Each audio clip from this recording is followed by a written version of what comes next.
Hi, how's everybody doing? Today it is the 12th. It's January 12th and it's a Tuesday. Tuesday, January 12th, 2021. It's so beautiful and sunny out. You can even believe it. It is very cold though, but not in the sun. In the sun it's okay. So,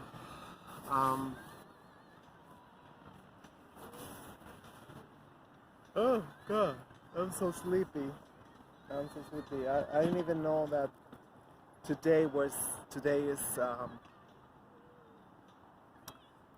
we had a schedule, like a home call with my caseworker, and I was asleep completely. I've been waking up and falling asleep, waking up, falling asleep the last 3 days. It's just hibernating. I do feel a little guilty sometimes, but just I mean, I really don't have anything to do outside, and it's extremely cold. And the chores I have to do in my house is like taking the tree of lights I have, and some other decorations.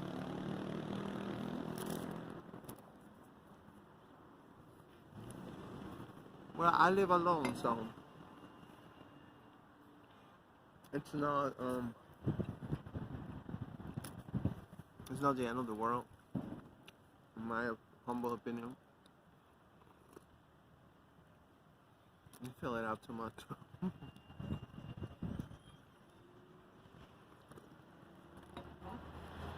Hmm.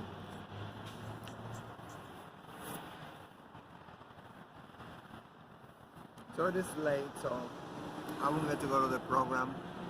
F it. I think I just probably going back home, walking. It was a good walk. I can't believe I was so sore.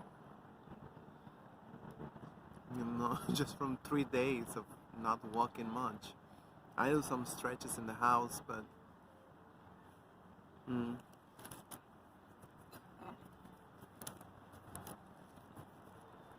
I know this life. This life up in the north.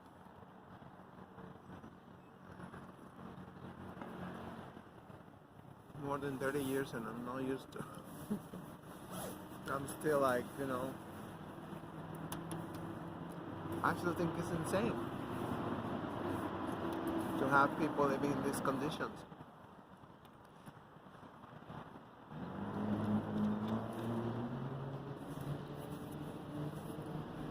Especially the indoor part. I think if it was acclimated, with just, when I saw something, so like a hair on my Tumblr. I don't know, I'm going crazy. I gotta dry it up. I had to dry it up. That walk, I broke up a sweat. So now it's like, as long as being in the sun, I feel nice and warm. Yeah, it's probably just for a couple of minutes. I'm gonna put on the jacket again.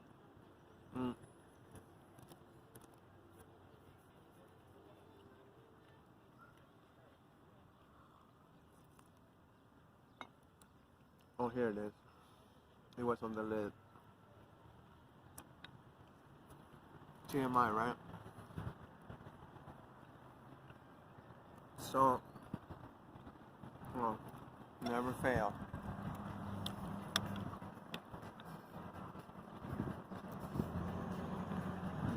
Yeah, they've been doing the invisible ones. I don't know, I have to do the research. What's the difference between them? The chemtrails that stay there for hours and hours and spread out and make the whole sky look like it's cloudy. And these ones, that they just fade right away. It seems like everything is a dichotomy, in spite of whatever feminists say that it's not a dichotomy. They even have two. That's what I noticed. I noticed two types of chemtrails.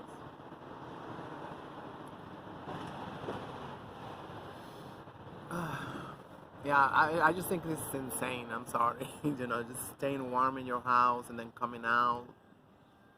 And like, I feel like it should not be too acclimated. I don't know.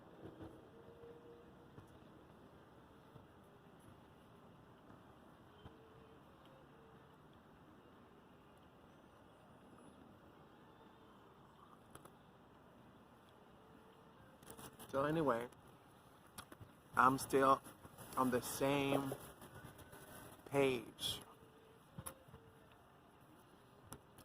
I'm shocked. You know, I just learned it's worse than I thought. It seemed like all the big social media corporations, they all ganging up, and they cancel all the president's accounts.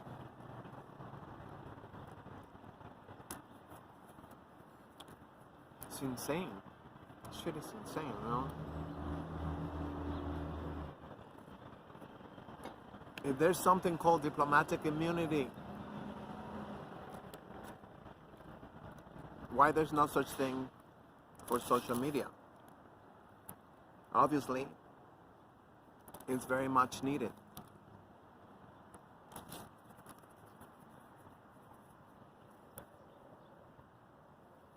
They allow these corporations start business without zero legislation. Logistically, there's still at least 1,000 points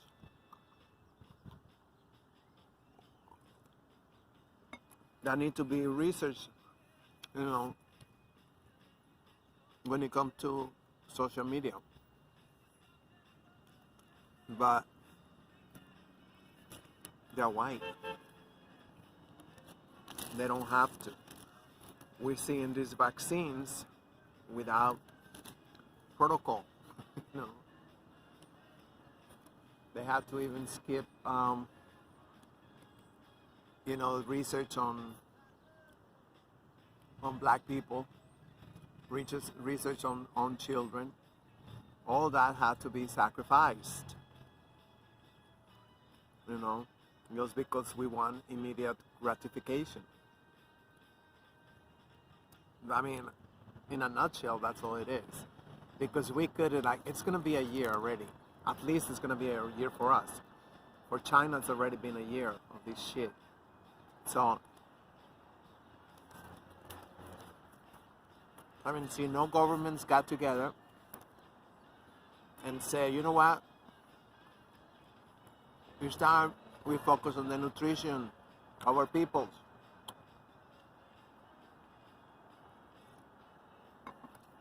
Because that's the only way to flatten the curve, right? You want to flatten the curve.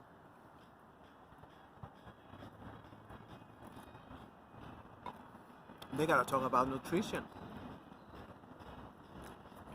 What kind of bullshit is that, But that's what this country is all about. This country is a country of the bullshit. You have these extreme methods. They have to cut you out. And dangerous too.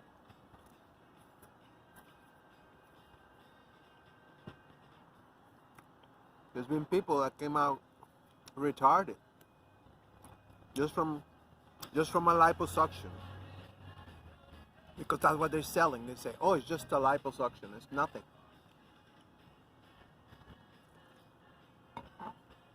Young people die from just a liposuction. Gastric bypass.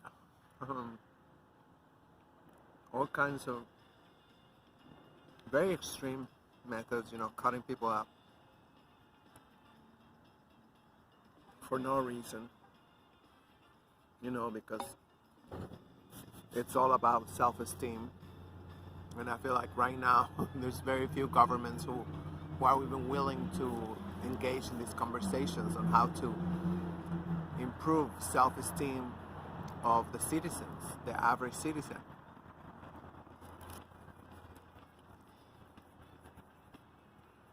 That's something we're not willing to do.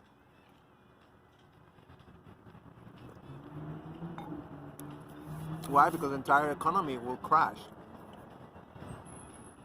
Imagine citizens with good self-esteem. You know, shit, I'm first gonna be asking, what's in this? What's in this shit? What's in this shit? You know what? Make it out of spelt. you know, spelt grain. You know, make it out, and then we will start living like 150 years, 200 years, longevity. Uh, and healthy, not swiping Medicare, Medicaid, just healthy. Oh no, that's not. We see the cracks in this whole freaking system.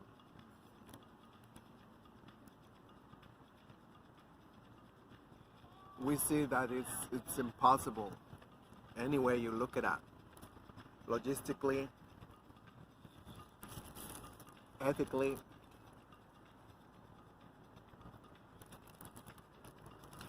even financially. Everything has to be patched. We hate socialism, but everything is subsidized in this country. All the farms are subsidized, except the black farms, except black farmers. So, I don't know. So finally, I got into Twitter. I got into Twitter yesterday for the first time in a while, and I'm like, it's a place of the damn bullshit. I don't want to be there, like so many people are just like thinking about their career, what they're gonna tweet today to heighten the possibilities that they're gonna be discovered by a corporation, and they be hired to lie on their behalf. That's what people are aspiring to. How can I make these blood-sucking parasites, corporate parasites, look good? And that's what people, they go to university. They go to college for that. They go to all these trainings just to learn how to make corporations smell good, look good, and feel good. Unfortunately. I mean, I have to say that. I have to say that because I've seen it. I've seen it on the children. I let that shit feel good to them. It's unbelievable. It is unbelievable, but they want their freaking Happy Meal. They want their trash, their junk food, their this and that, and if not, it's like a terrible depression is gonna happen to them. Right? Because that's only then when they feel broke. When they don't have money to eat garbage. I know because that's my thing. That's my thing. I know I'm not the only one. Sometimes I just buy this damn bagel because I don't want to feel too broke. I want to feel like I was able to buy something and sit down and eat it because it was programmed. I mean, that's a lot of in Latin America, that's the only time probably that we socialize now. You go eat, we break bread. That is it. I live by myself. I have no friends. I have no social circle, but I have the most beautiful dining room that can fit up to 8 people. And I got rid of another one who used to feed like 12 people. It was huge. It was huge, you know, because I came from Mexico. I bought it out. I bought it, I don't know when I bought it, on 14th Street. I remember that I was, you know, barely able to get a taxi that the whole damn table was gonna fit.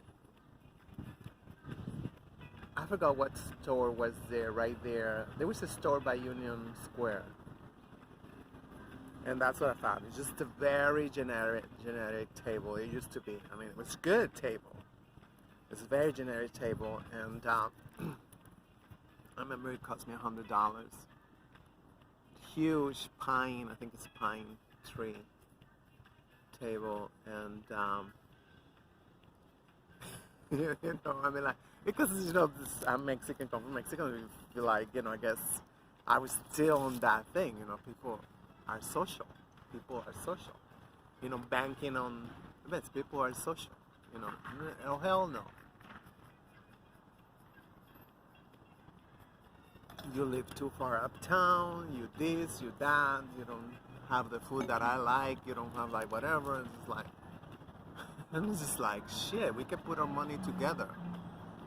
That's what the last, you know, December parties I used to do. I used to do December potlucks, just so you can get an idea how much we have changed as a society, or I should say as an anti-society, you know. So, you know, I came here to New York City in 1992, and yeah, and I think it was the summer. I remember it was the summertime. And so I had a map, so the first thing I did when went downtown.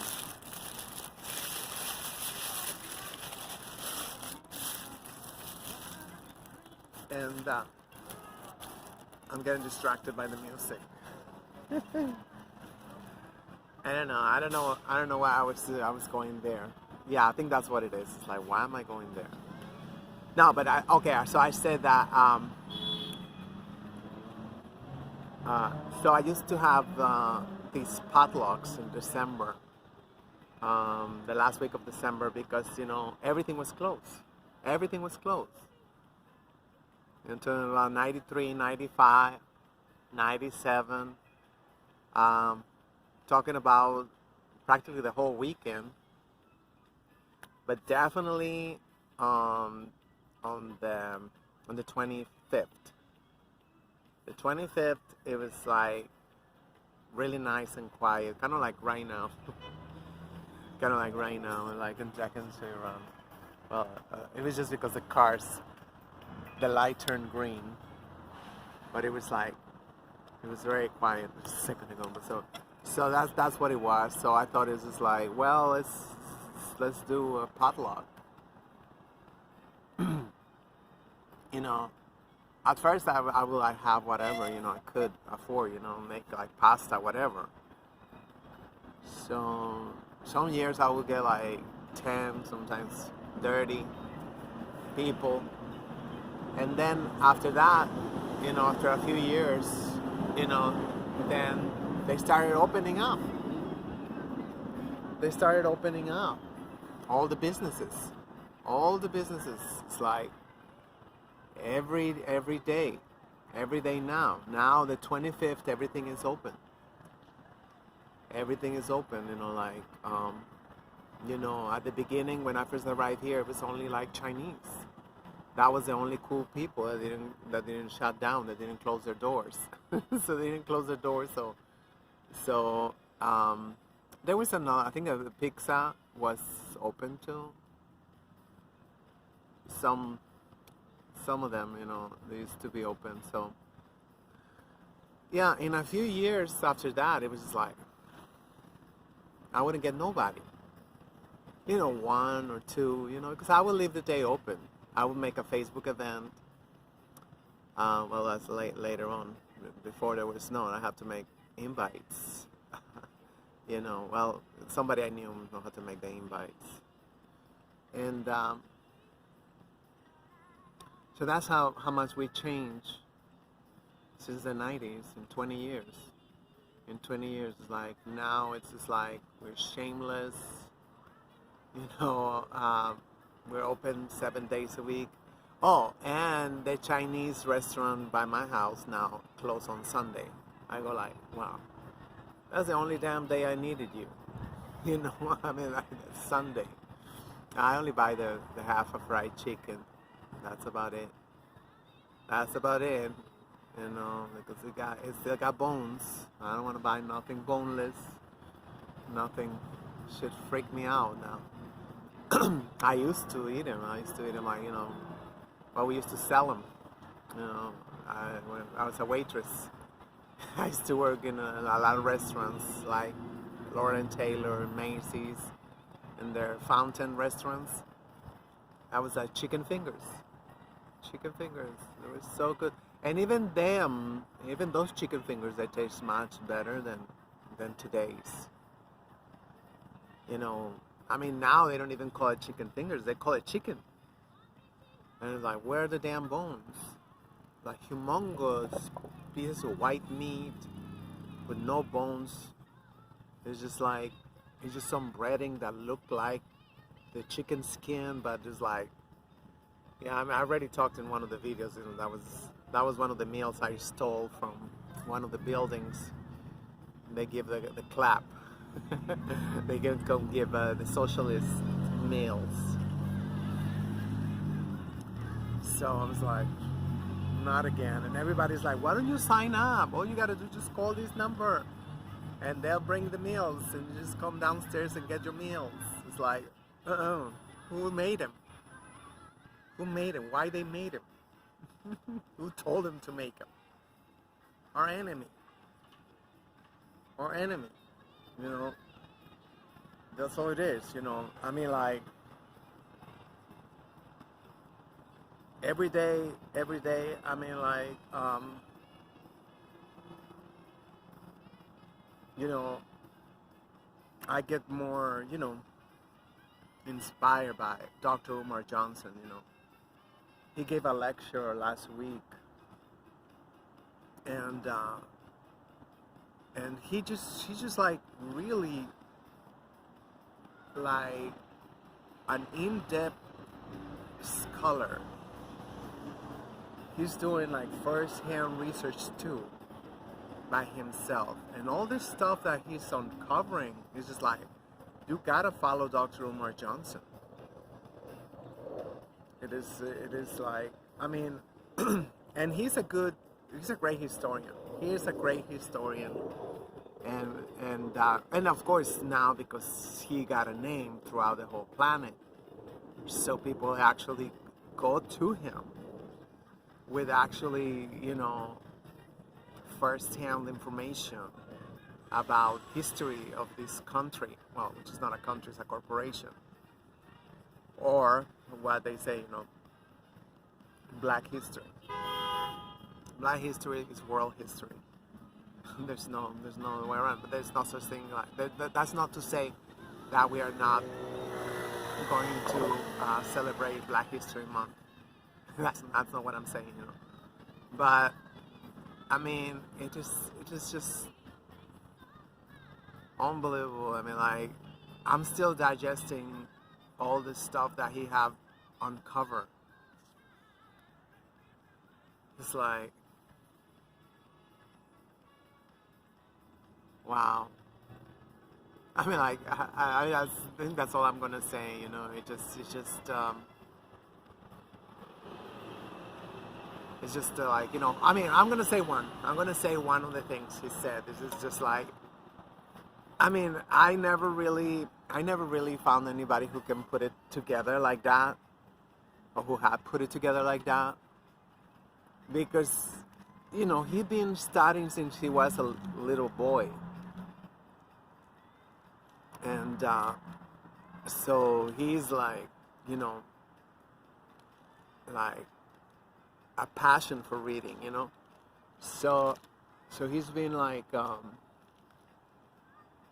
a quest, you know, since, you know, I guess ever since she discovered Dr. John Henry Clark, Dr. Ben Jochen, I guess like that's, and the exciting part is that how many African Americans right now, or how many diasporic Africans right now are just,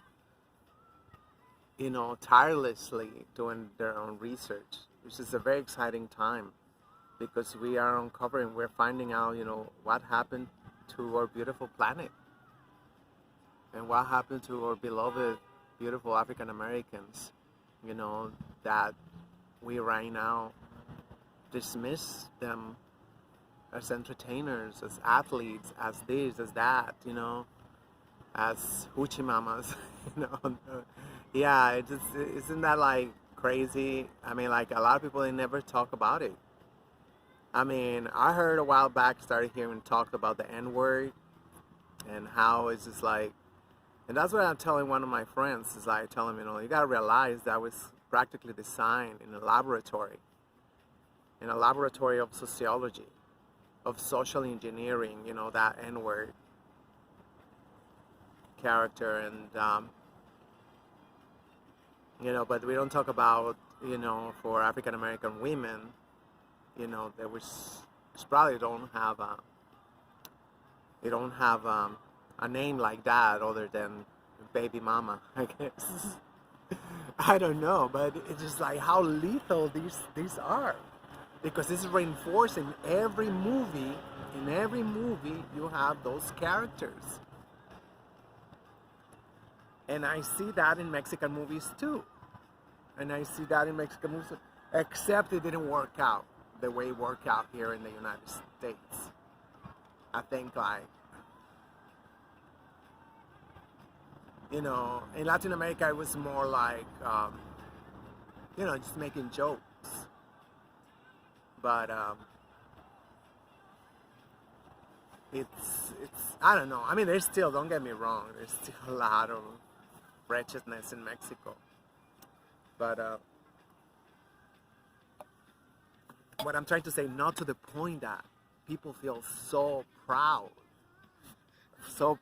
of being the N-word character of the movies. I mean, of the movies, or the videos, or even porn. That's another thing. Like, a while back, I heard a lecture on porn, and I'm like, wow, it's just like, I wish I had a better brain, for real. I really wish I had a better brain, just like, we need to study porn. I mean, no, not watch it, but study what it have done to us. Interesting, once I watched that lecture, like a couple days later, I saw this meme in Africa. This gentleman saying, why I watched that tape. He said, why I watched that tape. And he got like 1,000 response. What is it that you watch? What is it that you watch? What is it you watch? And like all these funny ass memes. And it's like, I mean, like, why you want to know why he watched? The guy is struggling right now because those images, cannot be unseen. And if we don't have help, if we find help, professional help, that shit's gonna stay there for a long time. And fuck also with together, it's like it's gonna become friends with whatever dormant shame we got. That's gonna be like, they're gonna plot together. You know what I mean? So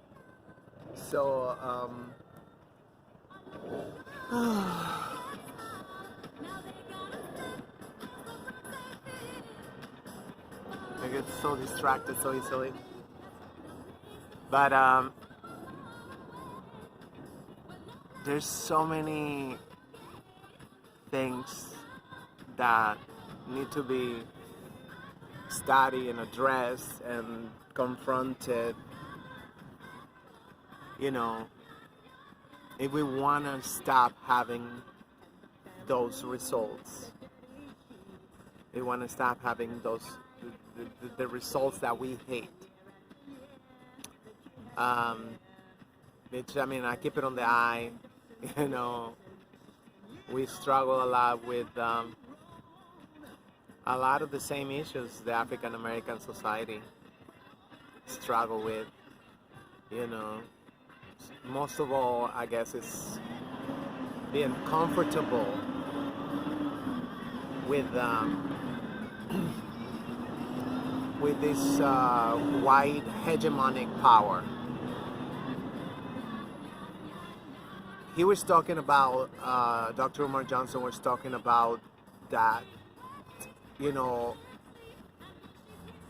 our version of God, our image of God is exactly their image of God, you know, as if, you know, went into the Ice Age, you know, where, you know, they lived, you know, with 60-degree below temperatures, and I'm talking about for a long time. I don't know how long time was that, but you know, that cold. I mean, like, I hate cold. I mean, I should not say that. I love cold. You know, but you know, that just burning sensation in your skin and all that shit is just like, I have been used to it because, you know, I'm gonna do a little bit TMI. The only thing we was able to save was a property where my dad built a townhouse, you know, like a summer house, whatever. But it's up in the hills, in the mountains. I don't know what is it, how to study the difference between hill and mountain, you know. So I was there, you know, for a few weeks. I used to be there. I used to be there with my mom, and you know, it's a beautiful life. You know, very kind of like boring too, but it's just like there's no phone. I don't know. I think they have phone service now, but they didn't have back then. I don't know, and they did get electricity right away because there's some rich neighbors not too far. So, you know, that's another thing. You know, there's a wealthy family, and then like, okay, so we then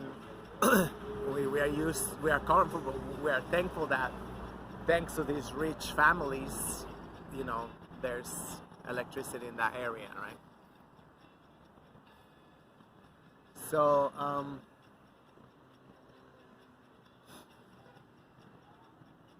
yeah, that shit was cold. You know, living up there day in, day out, day in, day out, and over there there's no heating. There's no heaters.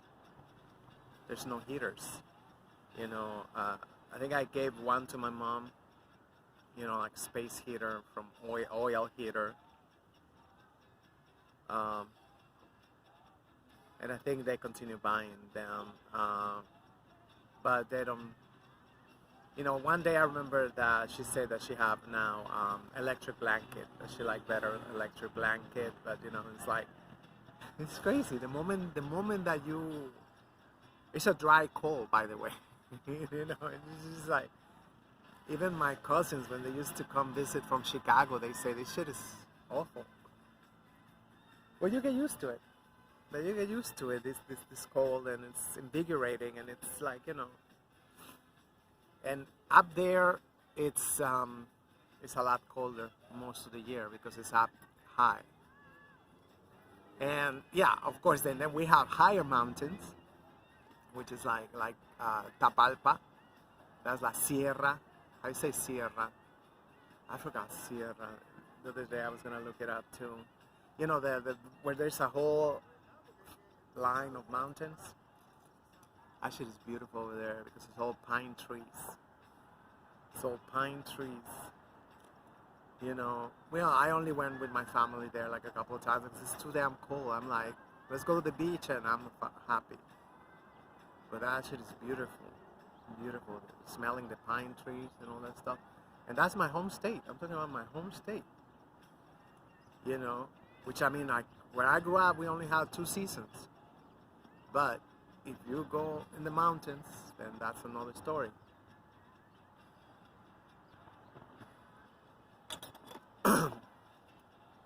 So going back to,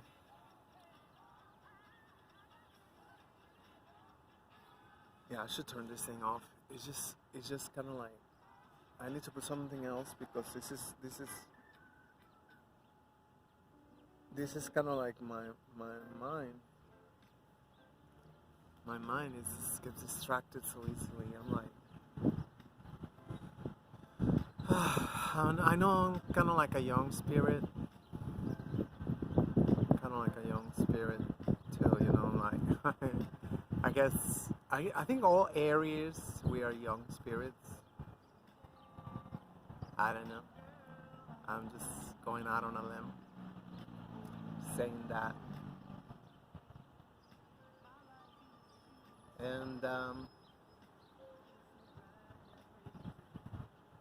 I mean, it is great to be a young spirit, to have a child heart. But it is also like, you know, if you was raised without discipline, I don't see anything over there. The sun is nice and bright. Well, I see the red dot.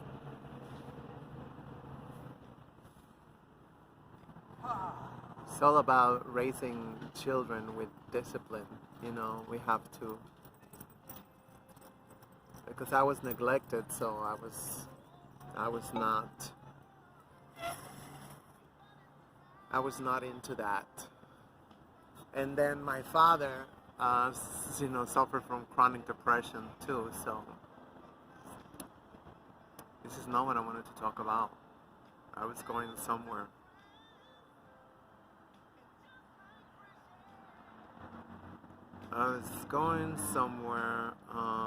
Dr. Umar. It's like he constantly, I mean, as he's in an interview, somebody asking something too, and thank God I don't think he ever turned anybody down. He go even with his arch nemesis, he give him interviews, the people who hate him, and I'm glad that he started seeing similarities. He's talking about similarities. Like he said, like he's talking also about Garveyism and how everybody who practice Garveyism in a way that you're out and open about it. It's a death sentence. It is a death sentence. Remembering, Master Farad is what he told the Honorable Elijah Muhammad. He says, like, you gotta be running around, just like, yeah, well, I remember another part. Yeah, one of the breakthroughs was that, he had a health system. He had a whole health system. The Black Star nurses. Can you imagine that? He was very, very comprehensive because he realized, I believe, that the Most Honorable Marcus Garvey realized, what we know now, that we are in the midst of a holistic genocide. And, that's, something that we need to really remember every day, every time. It's holistic. Like I show you every day I come here, the chemtrails, whether they are intense. I've seen up to 8 different planes, zoom, making lines. Whether it's just tackling the very root, the very core of society, which is our divine feminine and the divine masculine, right? How we can, like confusing it, like, oh yes, this is it, you gotta, it's not about, I think it's called, or used to be called vocational school, I don't know if that's the name here in the United States. but it's career counseling. I think that's what it is. And all those things that they used to be, especially for middle class, middle upper class, summertime, they can go and, like kind of like apprenticeship, like an apprenticeship, you can find, like, like one of the schools, like um, Woodsmith, is that what it's called, Woodsmith, or whatever profession, whatever the case might be, they have camps now. I mean, like now, I think every year, I think it's becoming more elitist, but certain echelons of society, they still can go and send their children to these camps, which we used to be like, send them with relatives, to do like, like do an apprenticeship, and that need to come back. I don't believe that we should be like, hey, I guess it's ready. It's just that is just crazy. It's just crazy. I want to study what I want to study because I feel like it's studying it, like whatever, like studying it. Okay, but in the meantime, can I show you here?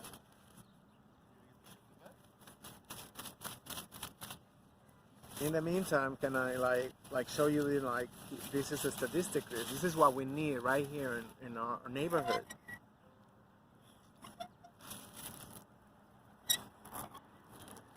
We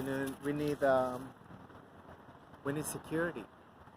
Aren't you study like security cameras or that kind of technology to secure our neighborhood, to find out who's here, how many times that person been here? That's something like, and one of the things that struck me, because also last week I was saying, because there was a doctor in Mexico, my home country, that he vaccinated his entire family, even when we all had agreed that we was going to prioritize the most vulnerable, and the most vital, which is like healthcare employees, blah blah blah. Well, that's what we did, and don't ask me exactly what the plan is, but that's what we agree on. So we agree that first healthcare workers, and then senior citizens, and then but this doctor went ahead and he used his influences and he vaccinated his entire family. So one of them, the YouTubers, one of the very few leftist YouTubers that we got, he said, it's like, what should be the punishment? And I went in like, come on, it's just like, this is so crazy. I mean, like how we talking about the elders, but they are just like a bass, just for like the flowers or something. They are an adornment. They are like a fixture. That's it. We don't do nothing with our elders, and and there should be, in every neighborhood should be a council of elders. At the very least. And and it's like, I hear the video, and Dr. Umar Johnson is talking about the same thing, and it's just like, this is basic organizing. And how are we all, I mean, I say all, everybody, your elders, my elders, how are we all going to benefit from our elders if we don't even let them, do anything for us? It's something as basic as, as stuff like that, Of course, I believe that, he might be like, have, I don't know, he might even have, this doctor I'm talking about, might have federal charges. I don't know. local charges, whatever. That's it. But he should definitely have charges from the Council of Elders. Um, so I'm sorry that I'm all over the place today and every day. Oh yeah, I wasn't even gonna come out, tell you the truth, but then it was just like, and then I said it's gonna be sunny, and I'm like, okay, I gotta get out. I gotta get out. I gotta get out. It's already Tuesday. Hopefully tomorrow will be another lovely day. Hopefully I'll be more prepared, but you know, telling the truth, I have not really felt like, you know, reading more and more bullshit. You know, it's been like a couple of weeks that I have this nagging sensation. It's like, there's gotta be more to life than this. We don't need to find every freaking detail, you know, like, we're like, but unfortunately I see a lot of people that cannot stay one day without watching the news. I was gonna say read the news. It's like, well, those days are gone. We're lazy. We just want somebody telling us what is going on.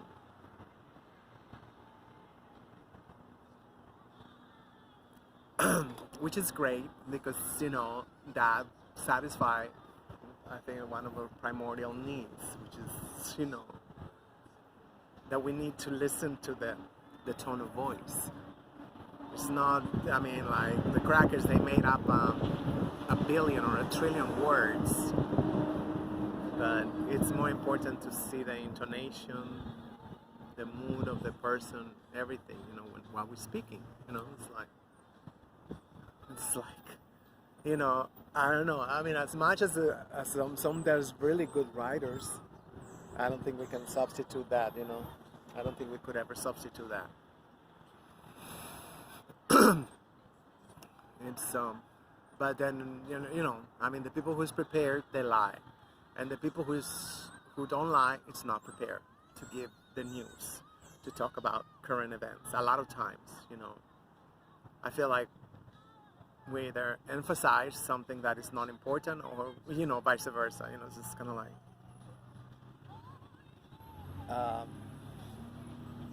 I don't know, I don't know. But you know, make sure, I guess I just gotta say it again, make sure you follow Dr. Umar Johnson channel, and I'm glad I found again 60 million views. Is it 60 million views or 60,000 views, something like that? It's a lot of zeros. Yes, I'm guilty.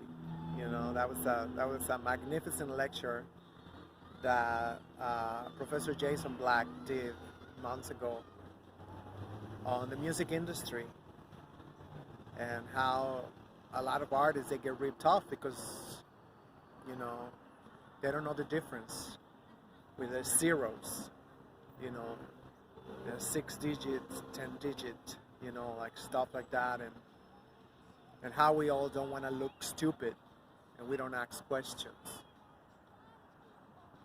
And as a result, a lot of artists end up, you know, flat broke.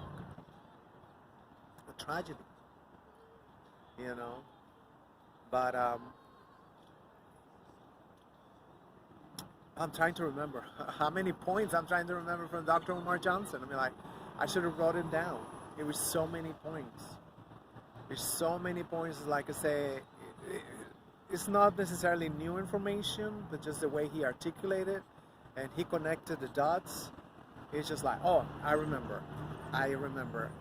Yeah, that's probably gonna get cut off, right? So, yeah, the comprehensive approach, right? To be, in order to have self-determination in a sustainable way, right? Everybody have to be self-sufficient. And I said everybody because I've been thinking about it for a while. You know, I've been thinking about, it's like, you know, who should practice Garveyism, right? But imagine like, if we continue like that as Latin Americans, speaks or whatever, you know. So what would be actually the is it it's just like, I mean, I'm not done obviously with this thinking, but let's say our African American brothers and sisters tomorrow they wake up and they're gonna say, you know, I'm gonna buy it from a black business. Whatever I need, I'm gonna buy it from a black business.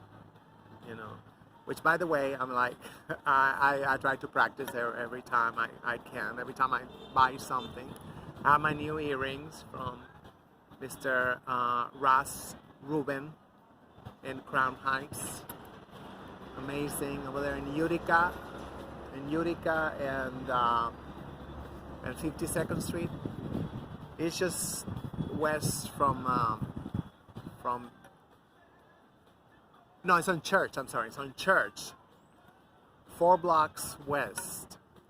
You know, if you're coming from Flatbush, you're like 4 blocks. You see him right in the corner. He got his shop. You know, he's got a table and stands. Now he got a refrigerator selling CMOS. It's amazing. Like, you know, this is like, he is so happy. He's like, this is my business. He says, my business, and he's very happy to be. I mean, he's in his car. He's in his car. You know, he's not outside, you know, all day, but, you know, he's in his car. And I just love his jewelry. And of course, I would say, oh, shit, I didn't bring. It's the first time I come out with no crystals. Well, except this one. I forgot what it is. It's not lapis lazuli. Lapis lazuli is darker. I forgot the name. Oh well. You know, that's how I was thrown off. You know, this is my social worker calling. So, yeah, I mean, imagine if everybody was to do that. You know, I don't want it from corporations. You know, yeah, it was made by a corporation, but at least, you know, the people will get their cut, you know, by buying it on the street. I love to buy from the street or from, you know, mom and pops. You know, like I always talk about African Paradise on Malcolm X Boulevard and 127th Street. You know, that's a store that is always unbelievably well stocked. All the products you can imagine, you know. It's a beautiful family from Nigeria, and you know, that's the kind of stuff that, you know, I like to buy much stuff that I need, you know. So imagine if African Americans, you know, they practice Garveyism every day, but Latin Americans, we continue to be hyper dependent from white corporations, right? So, I mean, I would say it's it would put African Americans at more risk by being the only ones who being self-sufficient.